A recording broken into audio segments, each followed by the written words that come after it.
Chapter 4. Into the Castle. "Oh, brother," muttered Jack. He threw his stuff into his bag and moved toward the drawbridge. He hoped no one would see him. It was getting darker. When Jack got to the bridge, he started across. The wooden planks creaked under his feet. He peered over the edge of the bridge. Are there any crocodiles in the moat? He wondered. He couldn't tell. Halt! Someone shouted. A guard on top of the castle wall was looking down. Jack dashed across the bridge. He ran through the castle gate and into the courtyard. He heard the sounds of music, shouting, and laughter. Jack hurried to a dark corner and crouched down. He shivered as he looked for Annie. Torches lit the high wall around the courtyard.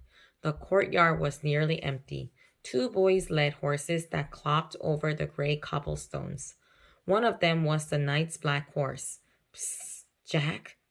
Jack peered into the darkness. There was Annie. She was hiding behind a well in the center of the courtyard. She waved at him. Jack waved back. He waited until the boys and horses disappeared inside the table. Then he dashed to the well. I'm going to find the music, whispered Annie. Are you coming? Okay, said with a sigh. They tiptoed together across the cobblestones. Then they slipped through the entrance of the castle. Laughter and music came from a bright room in front of them.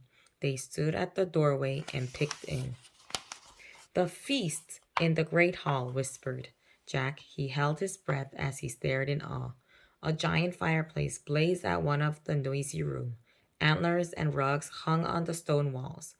Flowers covered the floor. People in bright clothes and funny hats strolled among the crowd. Some played oddly shaped guitars. Some juggled balls in the air. Some balanced swords on their hands. Boys in short dresses carried huge trays of food. Dogs were fighting over bones under the tables. Men and women dressed in capes and furs sat at long, crowded wooden tables. I wonder which one is the knight, said Jack. I don't know, whispered Annie, but look, they're all eating with their fingers. Halt! Someone shouted behind them. Jack whirled around. A man carrying a tray of pies was standing a few feet away. Who art thou? He asked angrily. Jack, squeaked Jack. Annie, squeaked Annie. Then they ran as fast as they could down a dimly lit hallway.